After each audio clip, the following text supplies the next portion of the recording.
History देखें हिंदुस्तान की आज़ादी के बाद 1947 के बाद जब हमारी आज़ादी हुई, सबसे पहला हमला किसने किया हमारे ऊपर? पाकिस्तान ने हमला किया।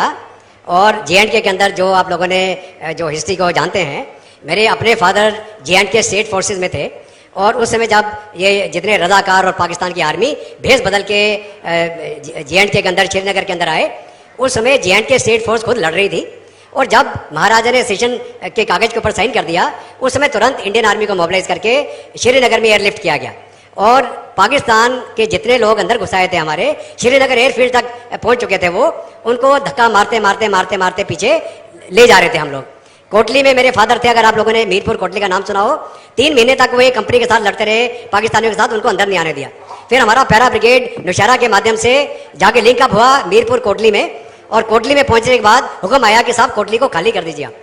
कोटली को खाली क्यों किया गया, ये मेरी चर्चा चल रही थी हमारे मित्र के साथ, तो ये किसको मालूम नहीं। जो कोटली हमारी फौज कब्जा करके बैठी है उसको छोड़ दिया गया, क्योंकि हुक्म आया कि हमें मीरपुर कोटली पुंछ रजौरी से कोई लेना देना नहीं है, ये हमारी जो डोमिनेशन एरिया है उससे बाहर है। और डोमिनेशन एरिया कौन सा?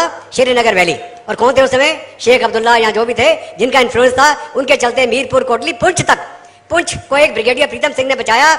लड़ाई खत्म होने के बाद उन ब्रिगेडियर साहब का कोर्ट मार्शल कर दिया गया। जब इंडियन आर्मी पाकिस्तान की फौज को धक्का मार के पीछे कर रही थी, यूनाइटेड नेशन में कौन गया? पाकिस्तान की हिंदुस्तान। तो हमें ये सोचने की बात है, नहीं तो आज के दिन में कोई लाइन ऑफ कंट्रोल नहीं होती। पूरा जो हम POK बोलते हैं, अभी हिंदुस्तान का ही होता वो। दूसरा बात, अभी जब 1962 में चाइना के साथ हमारा युद्ध हुआ, उस समय इंडियन आर्मी की तैयारी ही नहीं थी।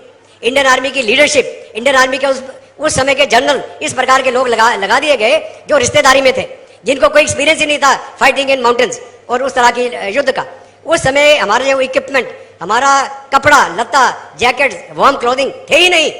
प्लेन में से उठा के हमारी फौजियों को वहाँ हाई एल्टीट्यूड में भेज दिया, वलोंग से लेके चसूल तक। तब भी इंडियन आर्मी ने जहाँ लड़े ऐसी मुंह तोड़ की मार मारी चाइना को, वो आज तक याद रखता है।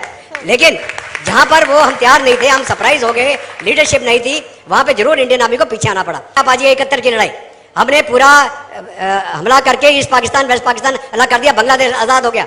93,500 PW हमारे कब्जे में।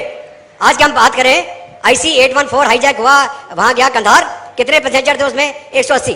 पूरे दुनिया के घुटने टिक गए कि साहब हमारे रिश्तेदारों को बचाओ, हमारे बच्चों को बचाओ। आज के दिन में 200 हॉस्टेजेस हैं कहाँ? हमास के पास, इसराइल के। पूरी दुनिया उसके पीछे लगी, हम कैसे इन हॉस्टेजेस को बताएं? आप सोचे 93,500 PW हमारे पास, और हमने पाकिस्तान के घुटने नहीं टिकाए, हमने JNK का मसला हल नहीं किया, वो मसला आज तक चल रहा है। उसके बाद में जो कार्रवाई हुई, उग्रवाद, जहां बम वहां बम, 26 जाना, क्या रिस्पॉन्स दिया? कुछ नहीं। उसके बाद उड़ी हुआ, पुलवामा हुआ, रिस्पॉन्स किया, उसको पता चल गया।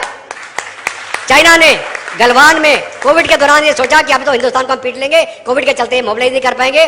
15 दिन के अंदर 50,000 फौजी इंडियन आर्मी पहुंच गई वहां पर गलवान में, और चीनियों को पीट पीट के मारा वहां। चीन एक सुपरमैन बन चुका था, पूरी दुनिया डर रही थी चीन से। जब चीनी पिटे, दुनिया ने देखा हिंदुस्तान की फौज ने चीनियों को पीटा, चाहे डोकलम में हो चाहे गलवान में हो। ये रिस्पॉन्स आज के दिन में हिंदुस्तान का। और मैं चैलेंज करके बोलता हूं, चाहे पाकिस्तान हो चाहे चीन हो, कोई भी देश आज के दिन में हिम्मत करके देखे, ऐसी मुक्की खाएगा वो।